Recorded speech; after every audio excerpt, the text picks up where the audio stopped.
That's nasty. Welcome back, guys. Chuck Nasty on Fantasy Football. You know what day it is. Thursday. The day that we release the start sit video to help you guys with your rosters each week. I'm going to go over my start sits at quarterback, running back, wide receiver, and tight end. And then we'll do a couple picks for a pick and pool. And if you guys have any roster questions, as always, make sure you drop them down in the comments. I'm going to plug my apparel one more time because I just want one of you guys somewhere out there, my fantasy advice has helped, to just buy a sweatshirt. The stuff is awesome. Legitimately, it's kind of like Under Armour, athletic material. I'll put all of the info down in the notes below with a discount code for you too. It helps me out a lot. It'd be pretty awesome. You can also get your own name on the back and stuff. Just helps me kind of build the brand. But let's get right into it. Start sit for week 10. Start him and sit him. I'm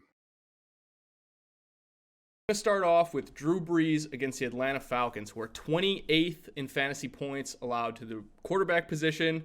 He might have one of the best matchups of all time, only because he's only played 2 games this year in 2019, and he's averaging 24 or more points in both of those contests. So enter the 28th ranked Atlanta Falcons, who are averaging 30 fantasy points to opposing quarterbacks in 4 of the last 5 weeks. Plug them in, for God's sakes. Start the man. I'm also going to start Phillip Rivers this week against the Oakland Raiders tonight in about an hour and a half, who are 32nd in fantasy points allowed to the quarterback position. I dropped Phillip Rivers a couple weeks ago in my high stakes, pretty much because he's been not startable for the last handful of weeks. I mean, he hasn't scored over 12 fantasy points 2 weeks in a row. And the Raiders, however, are allowing a ton of fantasy points, obviously. And it's only 3 quarterbacks have scored less than 23 points. Not to mention they've given up 22 passing touchdowns, which is the second most in the NFL through 9 weeks. So if there's a week for Phillip Rivers to pop off, it's tonight. Start him up. I'm also starting Jameis Winston against the Arizona Cardinals, who are 31st in fantasy points allowed to the quarterback position.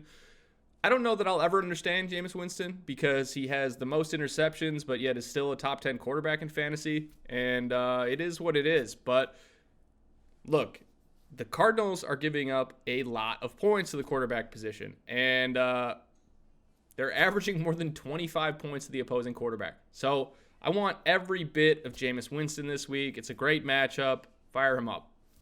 I'm also starting Ryan Tannehill. You might be a little surprised. Most of you are probably not Ryan Tannehill guys. I am not a Ryan Tannehill guy either. But we're just playing the numbers, okay? The Chiefs' defense has been pretty leaky to opposing quarterbacks. 3 of the last 4 contests have given up at least 26 fantasy points to opposing quarterbacks. And since Tannehill's had that starting job, he's been the 5th highest scoring player at the quarterback position. So start him this week. Guys that I'm sitting this week at the quarterback position, you're probably not surprised, but I'm going to say Baker Mayfield again. I said last week, I had a couple people disagree with me, saying that was a terrible idea. He only put up 17.1 fantasy points against my Denver Broncos last week, and that was his 2nd highest scoring week of the entire year. It is week 10. Are you kidding me? If you don't have a quarterback that can't put up over 20 points on a somewhat consistent basis, they belong on the waiver wire. Not to mention, Buffalo has not given up more than 1 touchdown passing per game against them. So I don't want any piece of this, and I definitely don't want to start Baker Mayfield this week.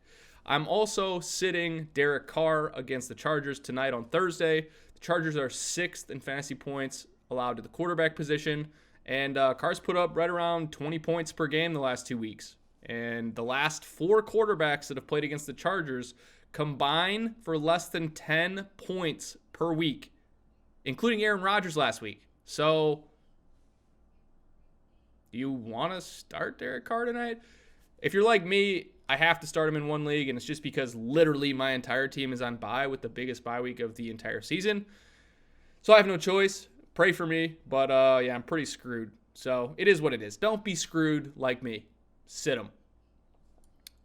At the running back position, players that I'm starting this week, Aaron Jones against Carolina, who are 29th in fantasy points allowed to the running back position.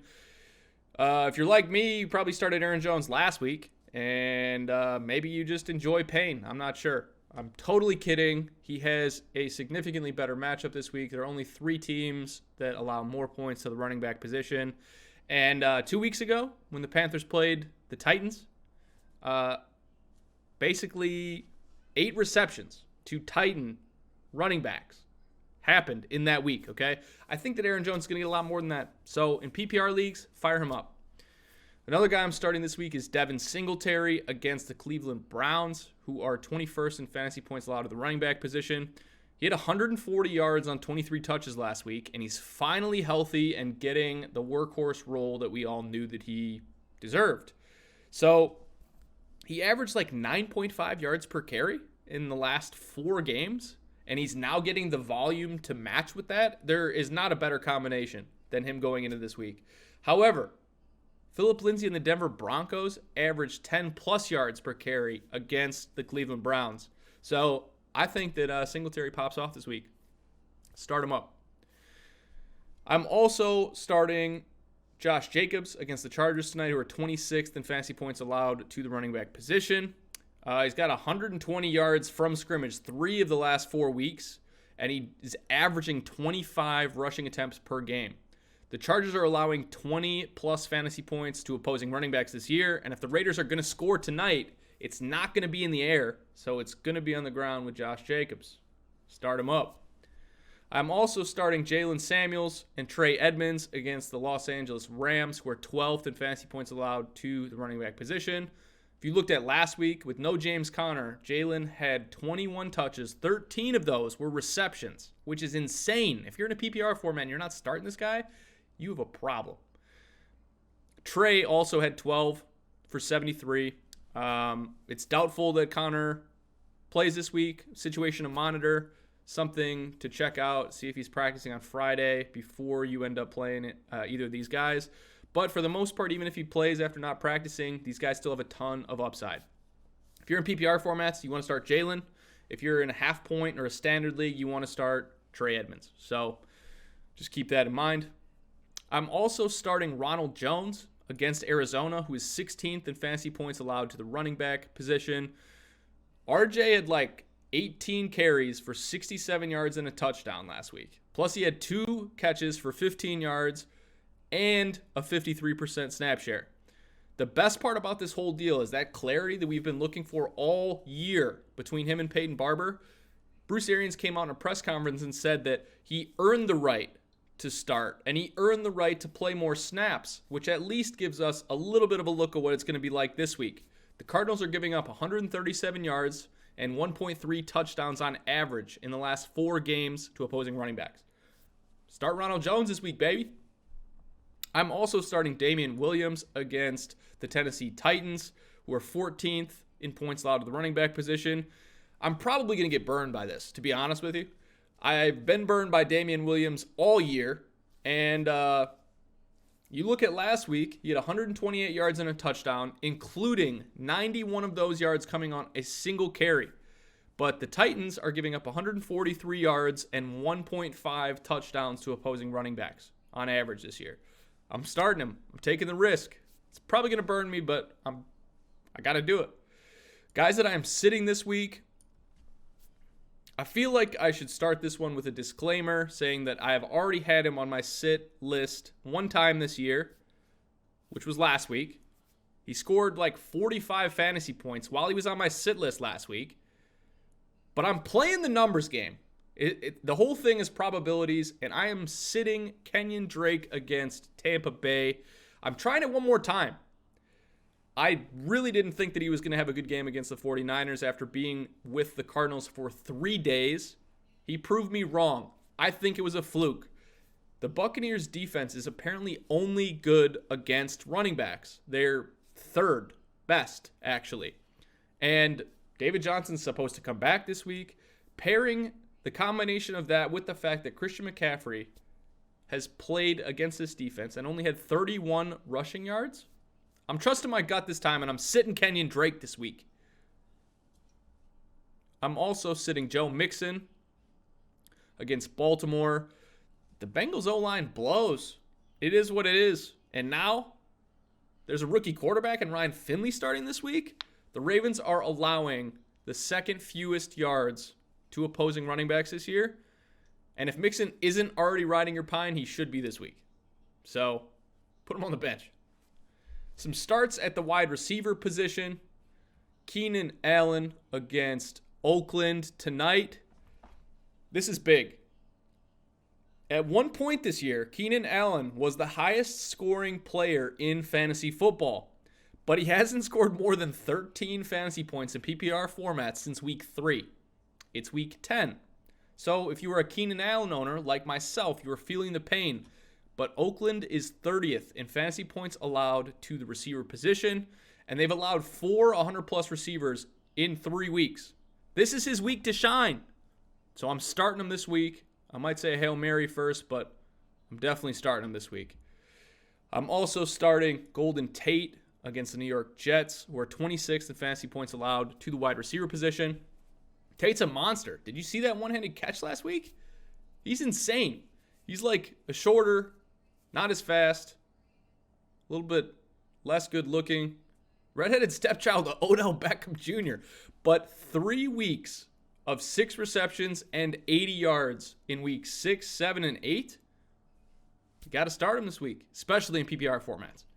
I'm also starting Devontae Parker this week against Indy, 16th in fantasy points allowed to the wide receiver position. He's had 56 yards and a touchdown, in at least 6 straight games. If that isn't consistency, I don't know what is. And now there's no Preston Williams, so he's a great start this week. It would be a shame if you dropped him in week 2 of a dynasty league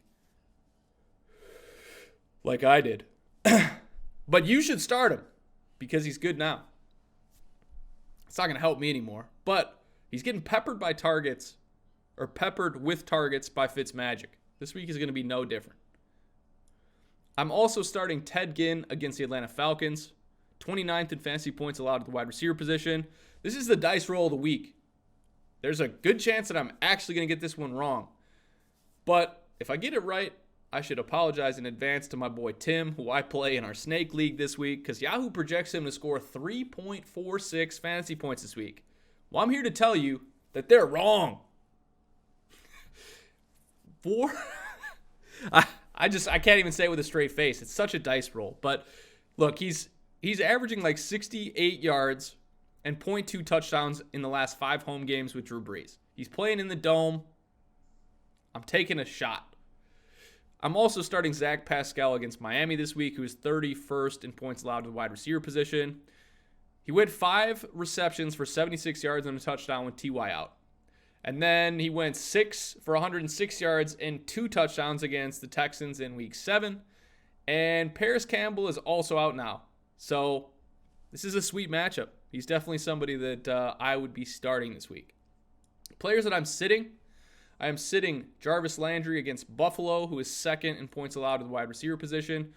You know how I feel about Tre'Davious White and the Buffalo secondary at this point. If you've watched these videos, pretty much everybody who plays against them is on my sit list. So until Jarvis can catch more than 6 passes in a single game this season, I'm staying away from it. The Browns are an absolute dumpster fire right now, and unless your name is Nick Chubb, I don't want anything to do with you this week. Only 2 receiving touchdowns have been given up by the Buffalo Bills secondary through week 9. Put him on the bench. I'm also sitting Josh Gordon against the 49ers, who are 4th in fantasy points allowed to the wide receiver position. He's set to make his NFL debut on Monday night, but it's his first week with a new team, and he's on the road against a good defense. It seems like it's not a good idea to start him. This is the same situation that we ran into with Kenyon Drake last week. All signs were pointing to don't play him, and then he pops off. Such is fantasy. But I'm playing the odds. I don't like him as a start this week as the number 3 wide receiver there. And it is what it is. We're going to put him on the bench. We'll see how it shakes out. Some tight end starts of the week. I'm starting Hunter Henry tonight against the Oakland Raiders. If you haven't gotten the trend already. I'm starting everybody against the Oakland Raiders tonight. Hunter Henry and the tight end position are 30th against, the Raiders are 30th in points allowed to the tight end position. So there's only two other teams that are worse. And Henry's averaging like 20 plus points in 3 of the last 4 games. So Oakland's given up 5 touchdowns to 2 tight ends in the last 5 games. It's a pretty good ratio if you ask me. So I'm also going to start Gerald Everett this week against the Pittsburgh Steelers, who are 25th in fantasy points allowed to the tight end position. Pittsburgh has given up 3 touchdowns to tight ends in 3 weeks. And if Cooks is out, they may have some extra targets available. Start him up this week. I am also starting O.J. Howard this week.